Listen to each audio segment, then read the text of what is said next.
Keindahan yang lain juga terdapat dalam ayat ini. Allah Azza wa Jal tidak mengatakan fi sudurihim maradun. Sebaliknya dia berkata fi kulubihim maradun. Terdapat perbezaan yang besar antara sudur dan kulub. Izinkan saya menerangkannya kepada anda. Saya rasa kebanyakan anda mengenali suratun Nas. Allazi yuwaswisu fi sudurin nas. Kan? Kita tidak mengatakan allazi yuwaswisu fi kulubin nas, kan? Sebaliknya kami katakan allazi yuwaswisu fi sudurin nas. Kan, jika dikatakan kulubin nas, anda pasti akan menterjemahkannya sebagai dia yang berbisik di dalam hati orang. Bukan itu yang dikatakannya. Sebaliknya apa? Ia mengatakan dia yang berbisik di dalam dada orang. Sekarang ada perbezaan antara hati dan dada, betul. Dada sebenarnya adalah darf, tempat. Perkara yang ada di dalam tempat ini pula, harta yang ada di dalam tempat ini adalah hati. Syaitan mempunyai akses bukan ke hati anda. Syaitan mempunyai akses hanya ke dalam dada anda. Okey, macam ni. Fikirkan hati sebagai rumah anda. Dan anggap pula dada sebagai pagar di sekeliling rumah anda. Beranda depan, halaman belakang, semua tu kan. Okey, syaitan mempunyai akses ke dalam kawasan hartanah anda. Tapi dia ni tak boleh masuk ke dalam rumah anda sehingga anda membuka pintu. Anda faham? Hati adalah rumah anda dan itu terkunci. Anda tidak boleh membiarkannya masuk. Tapi dia ni akan datang dan mengetuk pintu. Oi, kau nak dengar sesuatu tak? Hei, saya ada sesuatu untuk engkau lah. Tugas kita adalah untuk merasakan ketika syaitan datang mengetuk pintu hati kita. Kerana dia ni berada dekat. Dia ada di dalam kawasan dada anda. Dia memang ada di dalam dada. Dan dia akan berbisik di dalam dada. Dan ketika seseorang mengetuk pintu bahagian luar, dapatkah ia didengar dari dalam? Boleh tak? Memang boleh kan? Dan masalahnya kadang-kadang apabila orang mengetuk, anda boleh mengusir mereka, menghalau mereka. Dan kadang-kadang pula orang mengetuk dan apa yang boleh berlaku? Anda buka pintu. Jika anda selalu membuka pintu itu, dia akan bergerak masuk dalam. Dia berpindah masuk ke dalam rumah anda. Dan bila orang luar dah masuk dan duduk di dalam rumah anda, mereka mula menghias dan mengubah suai semula tempat itu. Anda faham? Dan apa yang berlaku adalah jika anda tidak membiarkannya masuk, anda mempunyai cita rasa sendiri tentang apa yang indah, apa yang cantik. Anda mempunyai cita rasa sendiri tentang apa yang baik dan apa yang tidak baik. Warna mana yang cantik, perabot apa yang elok. Tetapi apabila anda membiarkan penceroboh masuk, anda tiba-tiba satu hari nanti tembok tukar menjadi warna pink, perabot pula berwarna hijau, kamu tahu, dan pinggan mangkuk berwarna ungu. Apa hal ni? Apa yang berlaku di sini? Engkau jangan risau. Ini cita rasa akulah. Aku suka ni. Penceroboh itu cakap. Kamu faham tak ini? Dia mengubah dapur menjadi ruang tamu. Dia mengubah tandas menjadi bilik tetamu. Dan anda tahu, apa hal ni? Apa yang berlaku ni di sini? Okey, mengapa saya memberitahu anda akan hal ini? Kerana jika anda membiarkan syaitan di dalam hati anda, di dalam rumah itu, maka apa yang dulunya indah menjadi buruk. Dan apa yang dulunya buruk menjadi indah. Dan itulah sebabnya Allah Subhanahu Wa Taala berfirman, وَزَيَّنَ لَهُمُ الشَّيْطَانُ أَعْمَالَهُمْ. Syaitan memperindahkan perbuatan mereka untuk diri mereka. Okey, syaitan ni sebenarnya tidak dapat membuat sesuatu yang buruk atau indah bagi anda sehingga dia di mana? Sehingga dia dapat masuk dalam hati anda. Sekarang jika anda tak kasih syaitan masuk di dalam hati anda, apa yang masih ada di dalam hati anda? Iman. Walakinnallaha habbaba ilaikumul imana wa zayyanahu fi qulubikum. Allah memperindahkan iman di hati kamu. Anda faham gambaran image ini? Okey, sekarang Allah Subhanahu Wa Taala pula berfirman di sini, fi qulubihim maradun. Di dalam hati mereka ada penyakit. Alamak, ada masalah ni. Kerana ia tidak terhad sahaja di luar. Dalam dada, sekarang ia telah dapat masuk ke dalam hati. Sekarang jika penceroboh masuk ke dalam hati anda, ke dalam rumah anda, apa yang anda sepatutnya buat? Sebaik sahaja anda menyedari bahawa ini adalah idea yang tak bagus ni untuk bagi dia masuk. Jadi anda sepatutnya menendang dia keluar kan? Menghalau dia keluar. Sebab kadang-kadang kita ni akan mendengarkan syaitan. Bukan? Kadang-kadang kita membuka pintu itu kasih dia masuk. Dan ketika kesedaran anda datang melanda, apa yang anda harus lakukan? A'udzubillahi minasyaitonirrajim. Anda mencari perlindungan dan kamu halaulah dia keluar. Tendang dia keluar. Itulah yang sepatutnya anda lakukan. Tetapi pula jika anda membenarkan dia tinggal dan berpindah ke dalam, dan anda membenarkannya membuat hal dalam rumah, dan anda membenarkannya membuat kotor dalam rumah anda, maka anda tahu apa akan jadi? Anda akan mula jatuh sakit. Anda akan jatuh sakit.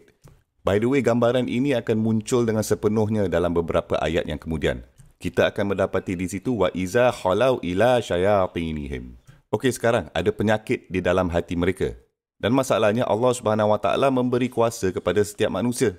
Inna ibadi laisa laka alaihim sultan. Syaitan ini diberitahu terus ke wajahnya, hamba-hamba aku, kau tidak akan ada kuasa atas mereka. Kan? Dia tidak boleh memaksa untuk masuk ke dalam hati anda. Dan dia tidak dapat memaksa kamu untuk duduk dalam rumah kamu. Saat itu anda berkata keluar, dia mesti keluar. Jadi jika anda kasih dia masuk dan anda membiarkannya tinggal dalam rumah, itu bukan kerana dia mempunyai kawalan atas diri kamu. Itu kerana anda tidak pernah menghalaunya keluar.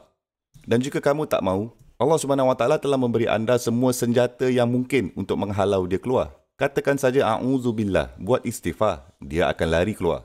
Dan walaupun pada bulan Ramadan ketika syaitan, apa yang berlaku kepada kesemua mereka?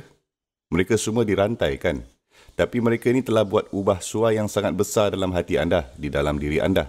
Sampai kamu ni beroperasi seolah-olah dia masih ada kat dalam. Jadi automatic, autopilot switch on. Syaitan tidak ada di situ tetapi anda melakukan pekerjaannya dengan cara apa pun kerana ada syaitan al-insi wal jin, syaitan manusia dan jin. Anda ada terfikir tak kenapa Allah Subhanahu Wa Taala katakan ada syaitan al-insi wal jin, syaitan manusia dan jin? Syaitan tu memanglah jin, kan? Itu memang jelas. Tapi bagaimana syaitan boleh jadi manusia? Anda tahu tak, manusia akan membiarkan syaitan di dalamnya dan membiarkannya mereka duduk dalam lama-lama dan sebab itu manusia ni menjadi syaitan. Mereka convert menjadi syaitan. Subhanallah. Okey, Allah Subhanahu Wa Taala berfirman tentang munafikun. Bahawa mereka mempunyai penyakit serius dalam hati mereka. Dan penyakit mereka ni, by the way, penyakit itu bukan hanya keraguan. Penyakit itu juga pengecut. Mereka pengecut. Mereka tidak ada keinginan dan bersedia untuk memperjuangkan agama ini. Saya memberitahu anda bahawa kemunafikan mereka zaman Rasulullah SAW tidak dapat dibandingkan dengan masa kita. Tetapi kita ni mempunyai masalah yang serupa. Bukan masalah yang sama tetapi tentunya masalah yang akan serupa. Akan ada 3 reaksi terhadap Islam walaupun sehingga ke hari ini. Akan ada orang yang mengatakan tidak ada Tuhan kecuali Allah Subhanahu Wa Taala dan Muhammad SAW adalah Nabi. Dan mereka akan bangga dengan kenyataan itu dan mereka akan melihat bahawa mereka merasa dihormati kerana mereka adalah Muslim dan tidak kira apa-apa pun, tiada apa-apa boleh lawan dan boleh berada di atas kata-kata Allah. Tidak ada yang melebihi kata-kata Nabi Muhammad SAW. Kepatuhan kepada Allah Subhanahu Wa Taala dan Nabi Muhammad SAW adalah yang paling tertinggi. Bahawa panduan tidak boleh dikritik. Dan mereka percaya bahawa di hati mereka, walaupun mereka melakukan kesalahan, mereka tahu dan mengaku bahawa kesalahan mereka adalah kesalahan mereka sendiri, bukannya orang lain punya salah. Mereka boleh tercela dan mereka boleh tersilap, tetapi din agama Allah tidak salah. Din Allah tidak mempunyai masalah langsung. Din Allah tidak mempunyai kritikan. Okey, sebaliknya di hujung yang lain pula, anda akan mendapati ada orang yang benar-benar membenci Islam dan orang-orang Muslim. Kamu akan jumpa orang-orang itu. Mereka akan berada di sebelah hujung yang sana. Dan cuba anda teka siapa pula yang akan anda temui kat tengah-tengah. Alah, kita ni patut ada kompromi sikit lah. Compromise lah sikit. Alah, kita tidak perlu bersikap tegas sangatlah dalam mempercayai Al-Quran. Kita boleh ambil sikit-sikit je cukup lah. Kan sekarang tahun 2021. Alah, tak apa, kita boleh ikut zaman sikit. Sekarang zaman dah moden.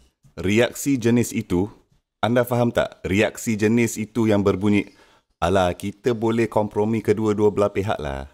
Kerana anda tahu, jika anda benar-benar percaya bahawa anda mungkin menjadi terlalu ekstrim, sehingga kita harus mengimbangkan kedua-dua belah pihak. Jenis ini adalah sebenarnya produk baru dari kemunafikan yang wujud dulu ketika zaman Rasulullah SAW. Definasi din kita sudah cukup seimbang. Terima kasih banyak-banyak. Anda ni tak perlu muncul dengan keseimbangan versi baru kamu itu. Agama kita sudah cukup mendapatkan yang terbaik dari segi dunia ini dan dari segi akhirat. Ia cukup seimbang dan telah diseimbangkan oleh Allah Subhanahu Wa Taala sendiri. Jadi apabila anda datang dan saya datang dan mengatakan, tahu apa tak, kita harus bagi pendekatan yang seimbang, yang balance terhadap Islam. Adakah keseimbangan baru itu yang baru anda hasilkan? Atau kamu itu sendiri pengecut? Yang kamu takut, kamu tidak mahu orang memandang kamu tu lucu. Kamu terlalu takut kepada mereka. Yang anda mahu kelihatan baik dan bagus dari segi PR. Anda hanya mahu menjilat bontot orang di sekeliling anda. Dan harga diri anda yang rendah kini tak pasal-pasal dikenakan kepada Islam.